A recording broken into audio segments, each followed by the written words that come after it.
Welcome to Future Hindsight. I'm your host, Mila Atmos. Each week, I speak with citizen changemakers who spark civic engagement in our society. Our guest today is David Fleischer.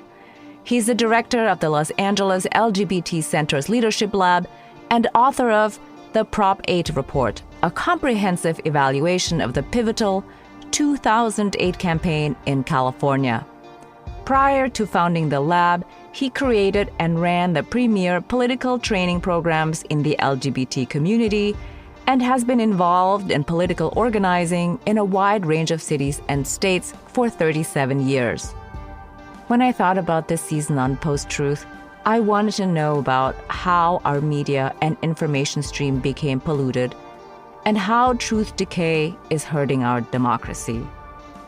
I also wanted to know what it was really going to take to bring us back to a shared, objective reality. Deep canvassing is a way to bridge our epistemic divide of what's true and what's not, and it might be the answer that we have long sought to unify our nation. In the realm of opinion, nothing can change. But in the realm of real lived experience, everything can change, because it turns out people believe their own real lived experience more than they believe their opinions.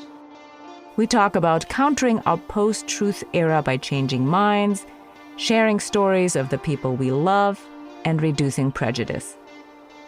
Dave will teach us how to deep canvass today, and we hope that you'll try it yourself. Let's listen in. Thank you for joining us. Thank you, Mila. Glad to be here. So you developed deep canvassing to decrease prejudice in a long-lasting way. What exactly is deep canvassing, and how does it differ from traditional canvassing? It's how do we connect with people who are not just the same as us? And the key part of that is our taking the time to really listen to them without judgment, approaching them with kindness, and then sharing our story with them and asking for their story. And it's that exchange of narratives that makes it really easy to find common ground, even with people where we don't think at first that'll be possible. How do you get ready to be able to be compassionate and to be a good listener without judgment? What's involved in the training? Let's say if I were a newbie and I volunteer with your organization, how long would it take for me to train before I would have the courage to go out there and canvass in person? Well, that's easy to answer. The groups we're currently working with in Pennsylvania and Wisconsin, what they and we do is invite you to come to 2 pieces of training. Part 1 is a story workshop where you really get comfortable telling a true story from your own life where you're vulnerable and you're talking about a person you love and why you love them. It's highly participatory in small groups of 5 or so that everybody really gets to practice doing each piece of this multiple times. Then on the day that we're all going to either get on the phone or when it is safe and legal, go door to door talking with voters, or on the phone talking with people for a couple of those hours. And then we all reconvene to debrief and talk about how it went so we can get better each time and we can really hear the range of experiences people are having. When you first started this, what was your immediate takeaway? You know, you go to people's doors and you share your personal story and you try and bridge this divide that you may have with the other person with that story. What did you discover that you just didn't expect? Oh, geez, Mila, we didn't know anything. I mean, when we started out, we didn't really know what was going on with these people who disagreed with us. The genesis of deep canvassing is that in 2008, there was a statewide vote in California on same-sex marriage called Prop 8. All the polling showed that the LGBT community, right, of which I'm a part, I'm a gay guy, it seemed very clear from the polling that the LGBT side and our allies were going to prevail. When Prop 8 passed and we were defeated and marriage was banned in California for gay and lesbian couples, I can't even communicate to you how shocked and hurt people were. What we thought we knew wasn't right, or it was inaccurate enough that we needed to go back and better understand really what was on the minds of the people who voted against us. So in the beginning, we really didn't know that sharing our story was going to be important. And especially, we didn't know that eliciting the voters' story was going to be so important. What we ended up discovering by trial and error is that we got a lot further doing this. And when you say doing this, you mean listening? Yeah, listening. And not just listening. Maybe you've had this experience where listening means you're patiently putting up with whatever the other person is saying, but you're really already thinking ahead to what you want to say next. But that's not really listening, that's waiting. And really listening is being in the moment and not worried about what you're going to say next, because what you're going to say next is going to be determined by what the voter says. You're going to be genuinely curious and want to follow up what they're telling you and go deeper than the very first thing they offer. Yeah, that's really profound, in fact, to be present and not think about your retort to whatever the other person may have said. What is the sweet spot of a successful communication where you were able to break through and get the other person to see your perspective and maybe even change their mind and become less prejudiced? Well, I know you're really interested in how do we operate at this moment in our society where facts and truth are so contested. If you really want to have people reconsider or change anything they're bringing to politics, we do need to listen to the opinions that people offer right at the beginning of the conversation. And really, they have a lot to share. First thing I would ask you after I've introduced myself is I would say, if President Trump was here with us right now and you had 2 minutes with him, what do you want to tell him? So then I'm going to listen. And after I've really listened to your opinion, what I really want to do is say, voting, it's political, but it's also personal. I think about the people I love. And then I would tell them about one person I love and a moment in my life that I remember that really gives an example of why I love that person. Not a moment where I'm a hero, just a small moment from my experience loving somebody and them loving me. Then when I ask, what about you? Who's somebody you love? The nice thing about this kind of an exchange is they're not going to tell me a story about Donald Trump. They don't know Donald Trump. They're going to tell me a story about their dad or their mom or their son or their daughter who has had this profound impact on their life. We can both discover a lot of common ground because it turns out almost everybody loves somebody and has experienced being loved by somebody, and it's been one of the best things in their life. So all of a sudden, we have a lot in common when it comes to how we see the world and what we really care about and how we treat other people. Yeah, how we treat other people. This is so important. I think this is what gets lost so much in our current public discourse. I have a question about what you would like to debunk when it comes to having a constructive communication about politics. What is it that people are commonly assuming about communication? and it turns out it's not actually true? One assumption is that a bunch of people are irredeemable and impossible. And if you decide to write off a large swath of the American population before you've even checked in with them individually, you literally miss millions of opportunities to get more people on our side. Boy, that's the biggest mistake of all.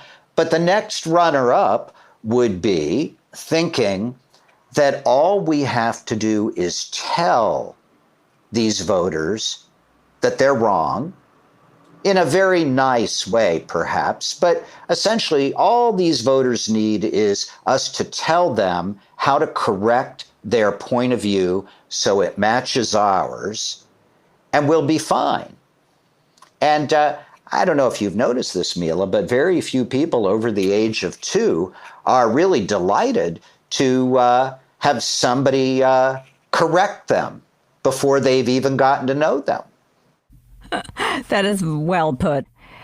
As an everyday citizen, how could I learn to be a deep canvasser and execute this in my daily life? Give me some homework. How would we do this? What I'd really do is ask you to first think about what kind of change do you want to help advance? I'll tell you the kind of change we're working on at the moment is we're really interested in reaching out to infrequent voters.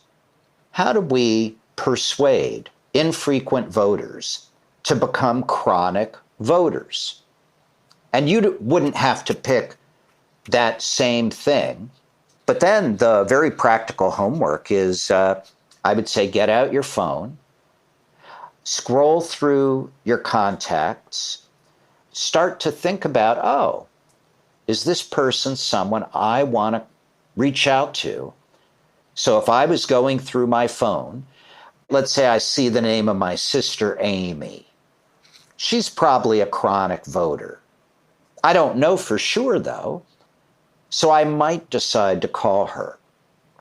But then when I get further down the list and I get to the name of her boyfriend, Ron, I don't know Ron as well as I know my sister, Amy, but it occurs to me that he might have missed elections. I definitely want to talk with him. Think of who is going to be the easiest person for you to talk to. You like them, they like you. There'll be people on your list who are more at the cruel end. It'll be a challenge because whenever you interact with them, they're a challenge. And if you put your list in order from kind to cruel, don't start at the cruel end. Start at the kind end so that you can kind of get the hang of having a conversation with somebody who's not just like you, doesn't make all the same assumptions you do. This week's episode is brought to you by the Jordan Harbinger Show. Jordan is a journalist and a podcaster taking in-depth looks at the people and places who make our world fascinating.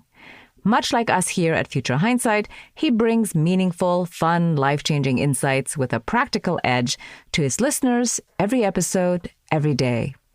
He learns how to better talk to strangers with Malcolm Gladwell and how to harness your curiosity for good with Bill Nye.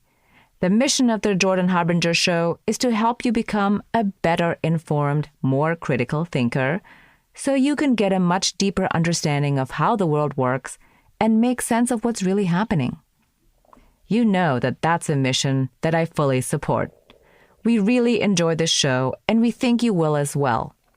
Search for The Jordan Harbinger Show on Apple Podcasts, Spotify, or wherever you listen to podcasts. You can also find the show at jordanharbinger.com. I have a friend who told me with a straight face that he does not vote, he is not registered because he doesn't want to serve in jury duty. Okay. I was completely gobsmacked. I really didn't know what to say. Sure. What's his name? His name is Mike. Okay. If Mike did vote, do you feel comfortable that the vote he would cast would feel good to you? Yes. First, What I'd recommend is don't do this alone. Find a buddy, call them up, have them do their homework, promising to a buddy that you're both going to do this. Makes it more fun, but also helps keep you honest. Yes, that's good. It's good not to feel alone. And also, it's good to create this accountability to somebody else, because you can also just decide, oh, you know what, I'm going to chicken out and not do it at all. I would say the main preparation before you pick up the phone is I want you to think about somebody you love. My dad died in January, so he's on my mind every day. He really taught me most of what I know about how to treat other people with kindness and respect. Before I call, I'd be thinking about the moments in my life where my dad and I did something. And the one that occurs to me is when I was 16 and I just got my driver's license. And I borrowed my dad's car.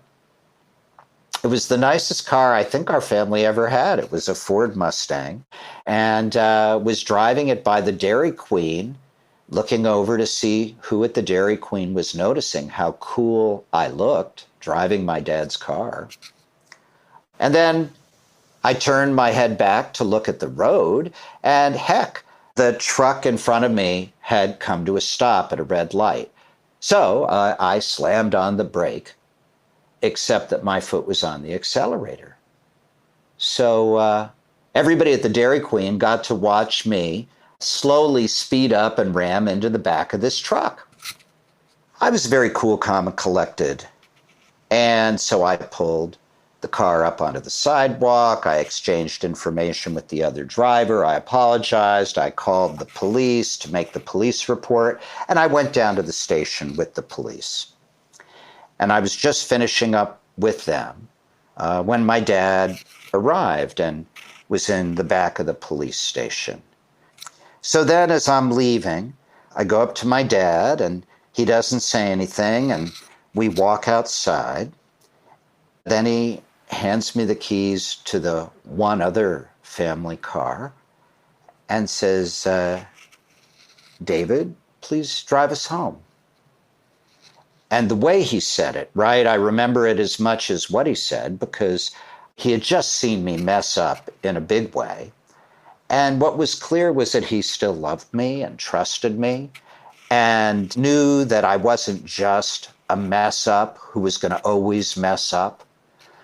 And so what I would suggest to you is before you call, think about somebody you love and why you love them and a specific moment where you really learn that you could rely on them or they learned they could rely on you or both of you learned that.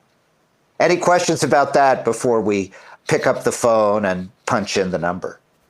No question, except this is quite a thought process before you call, which is not what I expected. But now I'm ready. Now I have a story in my mind from my own life where I've had a very positive experience with somebody who loves me and somebody that I love back. Yeah, and you can see, by the way, that if I'm thinking about this story, it's one where decency and kindness were extended to me instead of judgment. And so you can appreciate it's easier for me now to get on the phone with anybody who I might be tempted to judge. I'm going to be less judgmental because I'm thinking of a moment where I was the grateful beneficiary. So you're going to get on the phone and you're going to ask if it's a good time to talk for a little bit, that you want to talk about something important. And you'll say, well, I really want to talk with you about the election coming up in November, but I really want to do it in a way where you and I learn from each other and where I really listen to you.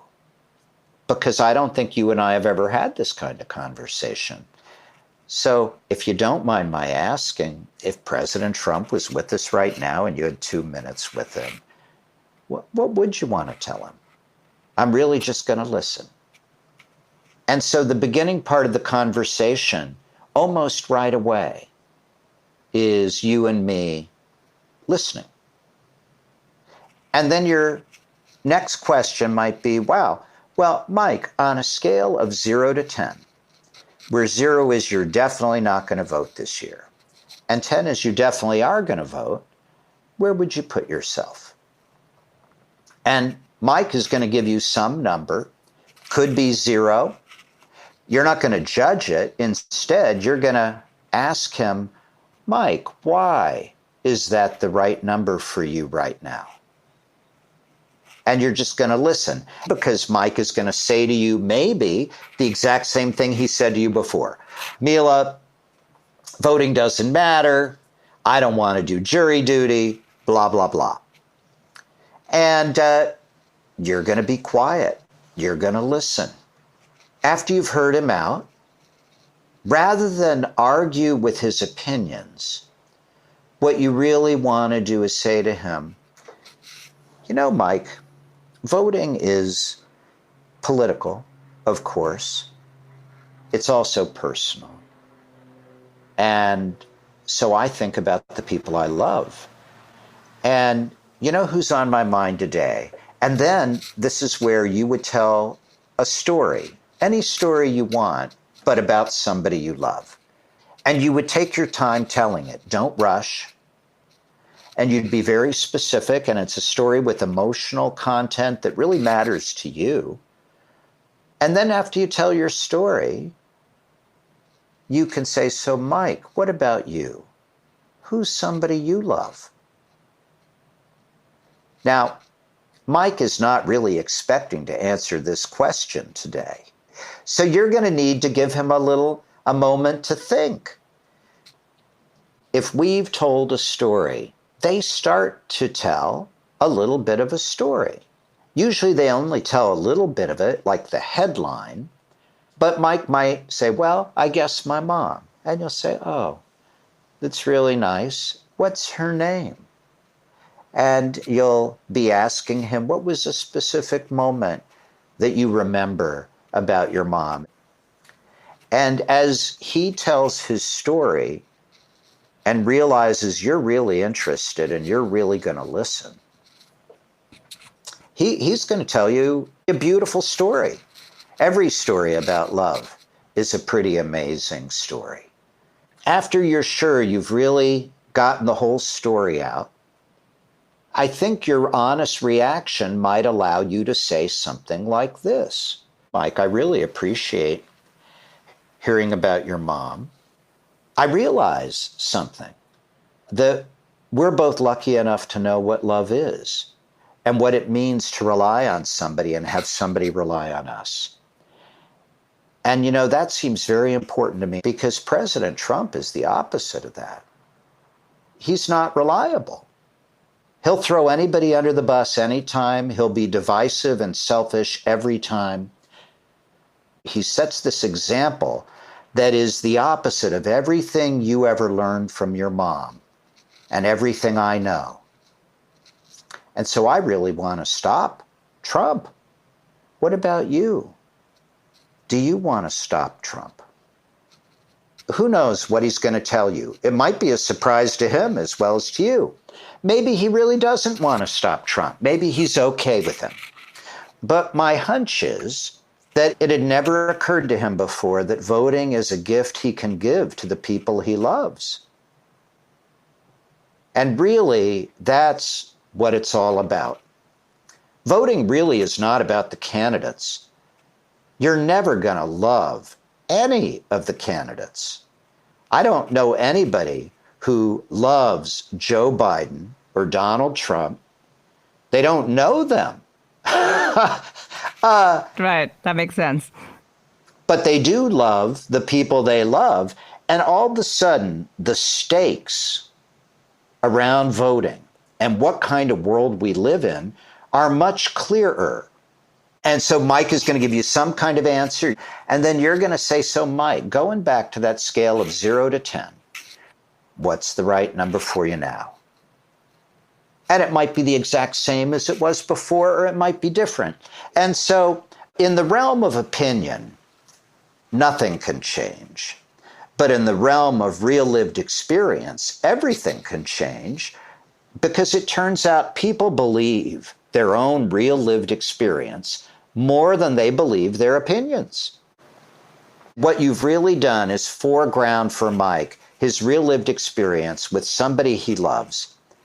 And he may or may not change his mind, but this is where we have the best result in terms of people changing their mind. They're really choosing to change their mind, and so it sticks. And by the way, they're going to remember this conversation because it's so rare that they really get to speak aloud how much they love somebody. That's really the heart of the conversation. That's awesome. Now I want to go out and try it. So here's my last question. Looking into the future, what makes you hopeful? You know, the lucky thing for me is I get to deep canvas every couple weeks, and soon it'll be even more frequent. And what's hopeful is that people surprise me. That's how I know I'm deep canvassing, is because I'm surprised. People are capable of being their best self or their worst self or anything in between. It's surprising how good people want to be when they really think about the people they love. So that's what gives me hope.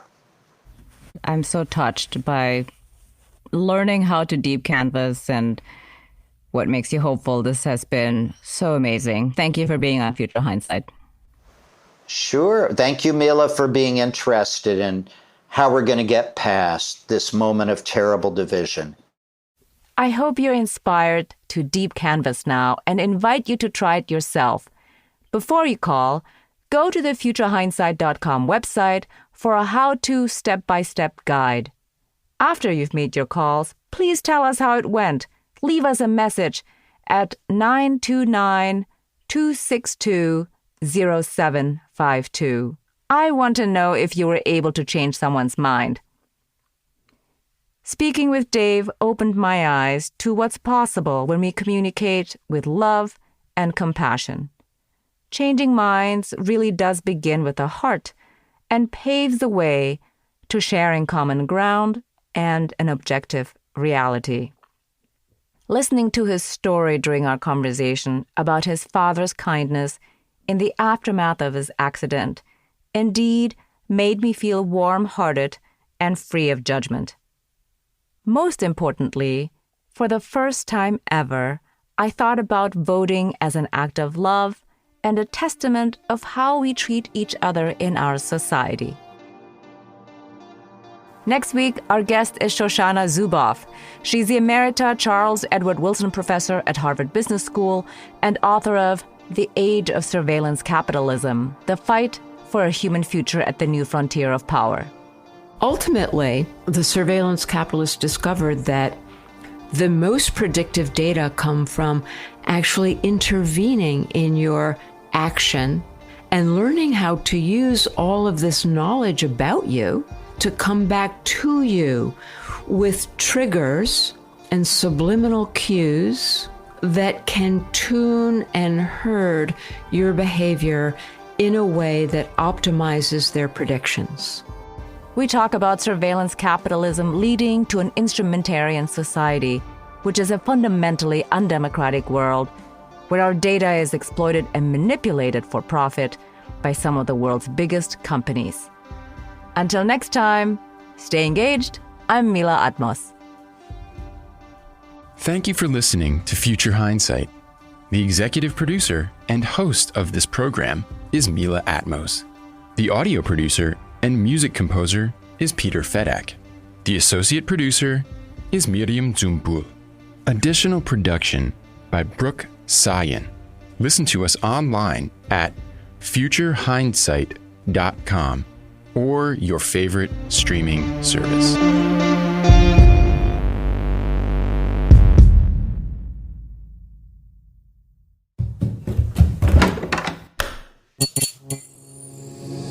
This podcast is part of the Democracy Group,